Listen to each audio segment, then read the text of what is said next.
Bienvenidos a este nuevo contenido de geopolítica. Hoy vamos a hablar de Bolivia. ¿Qué está pasando en Bolivia? Vamos a hablar de este golpe de Estado en Bolivia y sobre todo no nos vamos a concentrar tanto en las razones de este golpe de Estado porque ahora aún es muy temprano para un análisis geopolítico de lo que pueden haber sido las razones que llevaron a esta interrupción del mandato del ahora expresidente Evo Morales, de su dimisión, pero vamos a hablar de qué es lo que puede suceder de ahora en más en el corto plazo.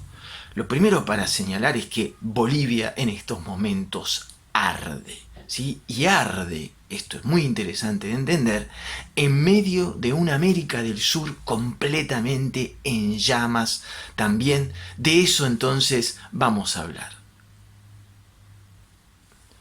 Mientras Donald Trump, ¿sí?, ha expresado su conformidad con la salida de Evo Morales del poder, apoyando el empuje militar que hubo en Bolivia, uno también puede observar que Europa, nuestra queridísima y vieja Europa, fiel a su estilo, bien de Pilatos, me lavo las manos, no me la juego nunca, mira para otro lado, no se anima a hablar de golpe de Estado, ¿sí? Pero bueno, vamos a tratar de abordar entonces lo que ha sucedido en Bolivia, tratar de esbozar un análisis geopolítico. Sobre todo me interesa focalizarme en la jugada realizada por Evo Morales cuando se vio al borde del abismo, porque efectivamente y evidentemente lo vio venir lo que se estaba tramando. ¿Cuál es su estrategia? Es importante señalar, ¿sí?, de que es cierto lo que dicen muchos analistas de que Angela Merkel, ¿sí?, presidente de Alemania, está desde hace 14 años en el poder y jamás ha sido cuestionado por Occidente sobre su perpetuación, su perpetuidad en el poder, y que Evo Morales también con 13 años estaba a punto de iniciar un nuevo mandato, siempre fue ultra cuestionado y señalado como un atentado a la democracia. También es importante señalar que en el 2016 en Bolivia se hizo un referéndum respecto a si se autorizaba una modificación de la Constitución para permitirle a Evo Morales, ¿sí?, un nuevo mandato, y que por ajustado margen, pero Evo Morales había perdido ese referéndum. Eso también es un elemento importante para tener en cuenta. Me gustaría que los que están viendo este video, es difícil lo que voy a decir, pero en un análisis geopolítico, lo que están acostumbrados a este canal, siempre tratamos de no ponernos, ¿sí?, de un lado o del otro, o de buscar buenos o malos, y eso es lo que se llama la visión maniqueísta, ni de saber si quién tiene razón, ¿sí? Me gusta mucho la frase de ¿querés tener razón o ser feliz? ¿Sí? ¿Querés tener razón o analizar geopolíticamente? Analicemos geopolíticamente esto como un juego de tronos, ¿sí? Lo hecho está. Evo Morales ya es expresidente. Más allá de si hubo fraude o no, de si hubo anormalidades en el conteo de los votos o no, más allá de si estaba Evo Morales, era legítimo que Evo Morales se presente a un cuarto mandato o no, ¿sí? Más allá de eso, vamos a tratar de analizar qué es lo que va a suceder de ahora en más. Una de las grandes preguntas que surgen y que el tiempo tal vez podrá contestar es cómo el expresidente Evo Morales, después de 13 años en el poder, pudo perder el control de sus fuerzas armadas y sus fuerzas policiales, ¿sí? Entonces, vamos a hablar entonces de cuál es o cuál ha sido la estrategia de Evo Morales y qué puede suceder de ahora en más. A la primera pregunta de si se trata de un golpe de Estado o no, en mi opinión, ¿sí?, humilde opinión, sí estamos frente a un golpe de Estado por dos razones. Primero, porque cuando se dice que cuando las fuerzas coercitivas, sean las policiales o las militares, no responden al poder ejecutivo, uno está frente a un golpe de Estado y además en su alocución donde presenta su renuncia, su dimisión, pone también de manifiesto en que se trata de un golpe cívico y militar, ¿sí? Pero lo que mucho sorprendió, y a mí en particular, es por qué Evo Morales llamó a elecciones antes de dimitir. ¿Sí? Porque primero recordemos, primero llama a elecciones, unas horas después dimite. Entonces, lo primero que me llamó la atención es por qué llama a elecciones. Una posible respuesta sería la siguiente. Por más que le duela a muchos latinoamericanos, ¿sí? Hoy en día no hay un bloque regional que defienda los intereses, ¿sí? Y que pueda de alguna manera tratar de buscar soluciones políticas a conflictos en América Latina o América del Sur, como fue el caso, ¿sí?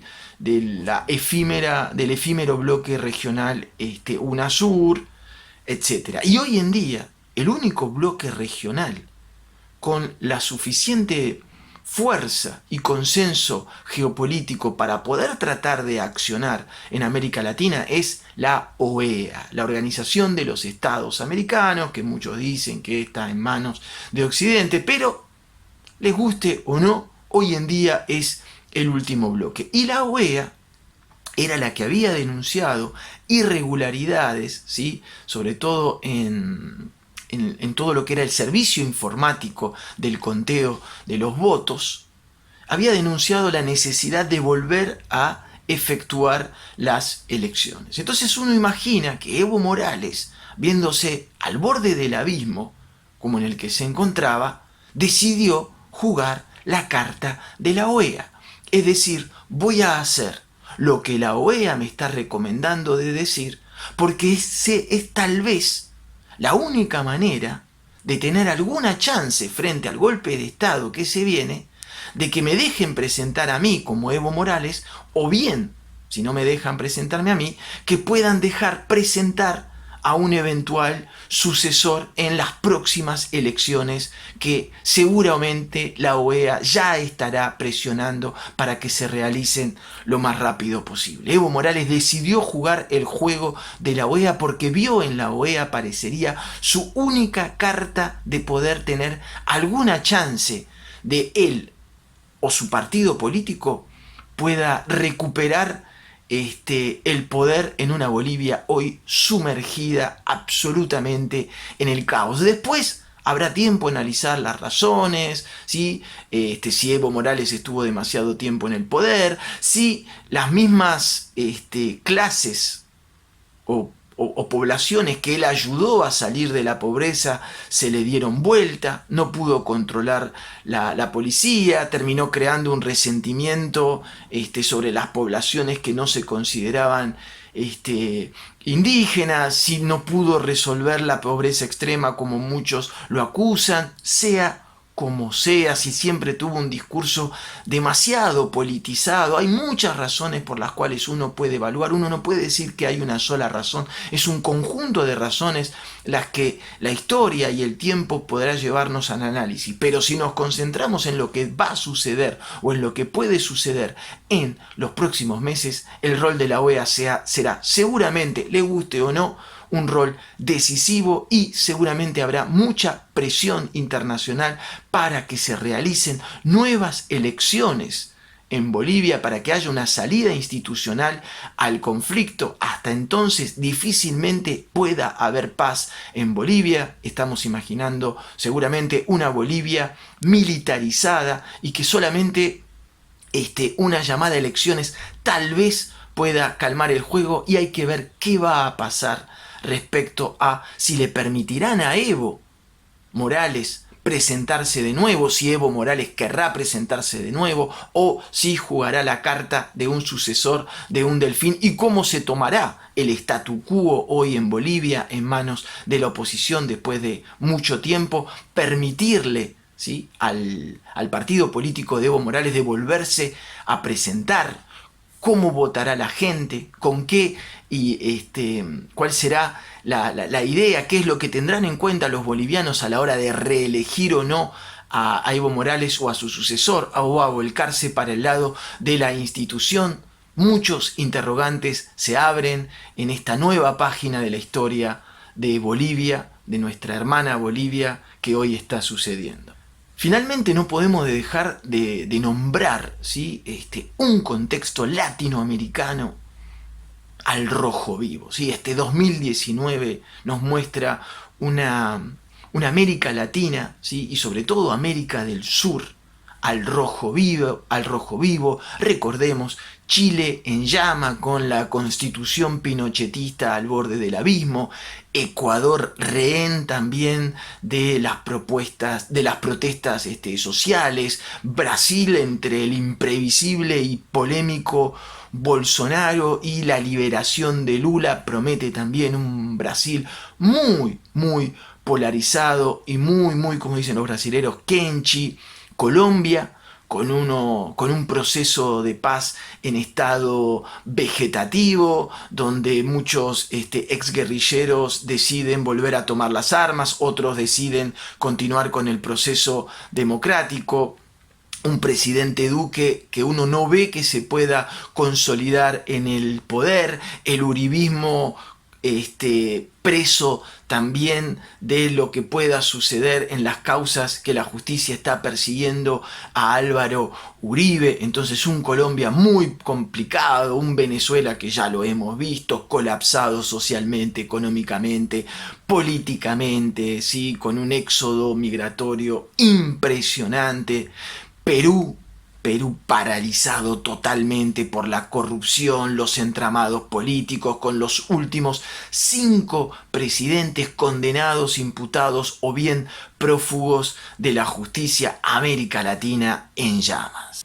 Y por último, uno no puede dejar de decir de que el 2019, en cuanto a protestas sociales, no habrá pasado desapercibido, pero ojo, no estamos hablando solamente de América Latina, Recuerden, Irak, Argelia, Líbano, Hong Kong, Francia en su momento con los chalecos amarillos, en todo el mundo los movimientos sociales, productos también de la globalización, de esta hipercomunicación, de esta hiperfilmación y relato del cotidiano que se vive, los movimientos sociales están adquiriendo unos roles protagónicos totalmente novedosos que comienzan a caracterizar este primer cuarto del siglo XXI que estamos viviendo, y en especial este 2019.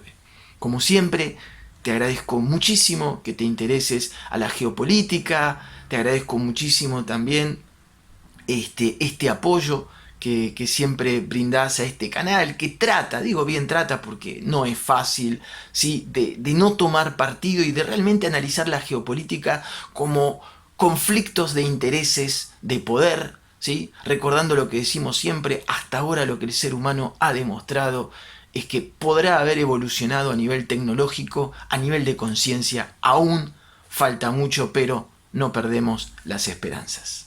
Hasta la próxima.